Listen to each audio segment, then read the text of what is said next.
Placentia Chamber. This is Eric Holmgren, and today I'm with John Berry of Rich Farm Ice Cream. John, how long have you been open here with Rich Farm?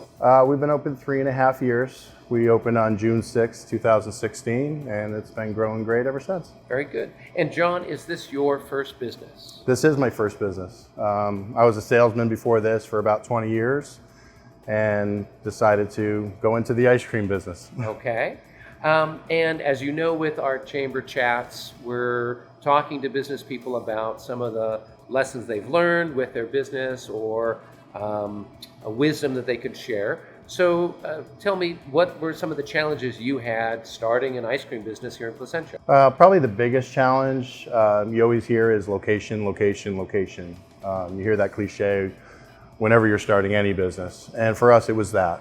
It took us about a year to find a good location.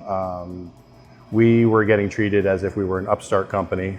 So it was really hard and frustrating to get brokers to deal with us and want us to be in their centers. They want to have someone like a Starbucks or someone in there that they know is going to pay their rent. We were pretty risky, I think, for a lot of the banks and for a lot of the brokers. So we had to search high and low, and we ended up in this spot after a lot of searching. This was our 6th location choice. We started off down on Yorba Linda Boulevard. I had a place in mind that I had my mind set, I had my heart set on it, and dealt with them for about 15 months and eventually got turned away. Wow. So it's unfortunate because when you're building a business, you picture it in your mind. So you start to build it out in your head. You have an idea what it's going to look like, where everything's going to go. And then after 15 months get turned away, you start over again. So I had to create that picture in my mind 6 times. Wow. Because I kept getting turned away. Finally, I called these brokers up and said, hey, do you still have that place available at Stonewood Center? I'll take it.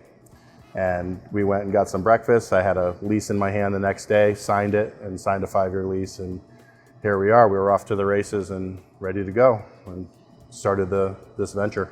Now, I know that you'd heard some rumors about doing business in Placentia, sometimes the challenges businesses have with the city. How did it go with you? Yeah, I'd heard those stories as well. I'd heard horror stories like you don't want to deal with the city of Placentia. And we went in there on the first day. I brought them a dozen donuts and put that down on the counter in the zoning and planning department. And they heard we were going to do an ice cream shop and they were on board right away. So I didn't have the problems that other people may or may not have had. They were great through the process throughout, and they're real easy to work with. So that was one of the stresses that was one less by them being actually easy to work with. Some of the other institutions, county or state, they were a little bit harder to work with. We dealt with the Board of Health, Okay. Orange County Health Department. They made me tear up my bathroom and do it again. They didn't like the first way I had it or the materials we used, so we had to put quarry tile in, which wasn't as pretty as what was in there originally. But which brings me to tell you about dead money in a build. That was a little bit of dead money. It cost an extra $1,000 to redo the bathroom. So now, what do you mean by dead money? That's like money extra that you spent? Yeah, you budget yourself out when you're going to build something. Let's say you start out with $200,000, and that's what you have. So you got to stay within that budget. But there's unforeseen things that go on when you're doing construction that you don't even know. And you think you've done your due diligence, you've looked up on the internet, and you've spent hours researching on all the different things that it takes to build a business. One thing we learned the hard way was about demolition. So we had to cut into the floor, we had to put in our own plumbing in here, we put in our own electrical work, we redid the bathroom, we had to tear the entire bathroom out and put a new one in.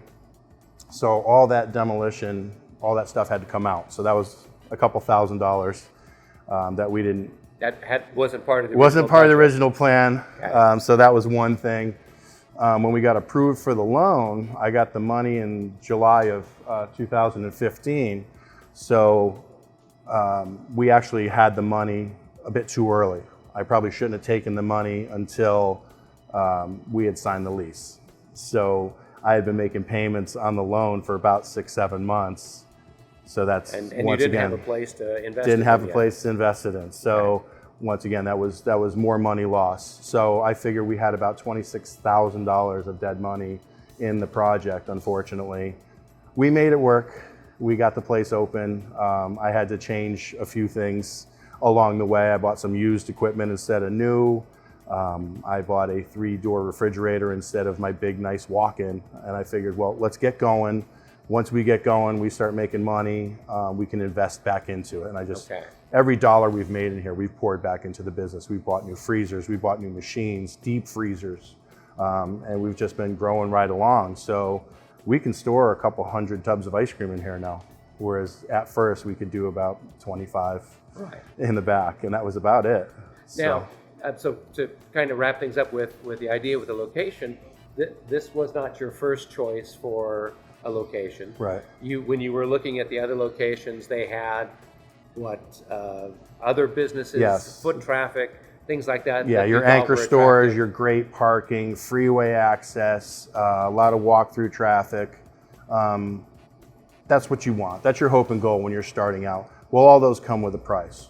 To have all those things, you're going to pay top dollar in rent, and you have to do what's right, because if you think about it, if you're going to pay $5,000 a month in rent, that's a lot of ice cream scoops. So we were able to find this place a little bit more affordable, and we signed a 5-year lease with them. We're ready to re-up with them and go for another 5 years. We hope this will be the permanent location for Rich Farm Ice Cream. We don't want to move. Right. You know, if anything, I'd like to open another one. Okay. I hope to have 3 eventually. Oh, fantastic. Yeah. So given the fact that this wasn't the ideal location, what were some of the things that you did early on to help bring in business and let people know that you were here? I would say dealing with the high schools directly. Most of my staff are high school age or college age, so we pull from El Dorado, Valencia, Yorba Linda, Esperanza, Troy, and some of the local colleges as well. We do a lot of fundraising with the high schools, with elementary schools, local churches, and we basically built it on word of mouth. We used a lot with social media as well. Immediately got a Facebook account. I had built a personal one and built that up to about 600 friends. Okay. And when the store was ready to open, I invited all those friends to like Rich Farm Ice Cream. So that was a start. Eventually got an Instagram account and Twitter, and kept on those pretty much daily. You have to post daily. There's certain times of the day that are better to post. I would say right around 4:30 to 6 p.m. is a sweet spot. Okay. That's when everybody's day is winding down. They're not doing much at their desk in their office anymore. They're kind of thumbing through to see what's going on outside their 4 walls or their cubicle.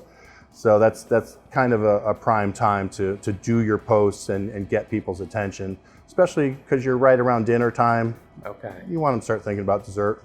There you go. So that's what works out for us. What are some of the topics, or what are some of the things that you do in the social media posts? A lot of it for us it's easy. It's just flavors, you know, especially when you have new flavors all the time.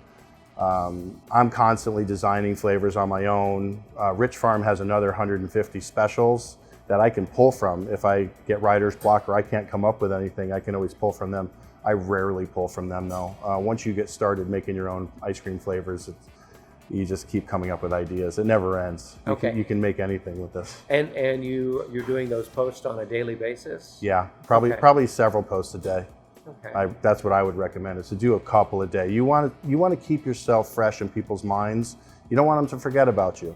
Even if it's something as little as, hey, we're doing this today, or we have, I don't know, free waffle cones or something like that. Anything that you can draw some excitement, get them talking about you. Word of mouth is the best form of advertising. Right. You know, and people like 3 things. They like to eat, they like to talk, and they like to travel. So when they come into Rich Farm Ice Cream, we want them to feel like they're getting taken on a journey, like they're going to the farm. Right. And we have elements, visual elements throughout the entire place that when they leave, we want them talking about every single thing they saw in here, as well as how great the ice cream is, how big the portions were, how great the service was, how their bathroom is cow patch. and has funny things written on the wall and different signs up around the place. Right. People love to tell stories. They always want to tell about something that they've done or a place that they've gone that's just second to none. And oh my God, you have to try this place. And that's what we hope, with every customer when they come in. Terrific. Yeah. Well, John, I'm so glad for your success and glad for your award. You were the Family-Owned Business of the Year in 2019. Yep. And, proud of it. and we wish you the best of luck. I know my kids and I love your ice cream, and anybody else who hasn't had a chance to come in, I would encourage you to come and visit Rich Farm Ice Cream. And John, thank you for your time. Thanks for having me. Have a great Appreciate day. it. You too. Thank you.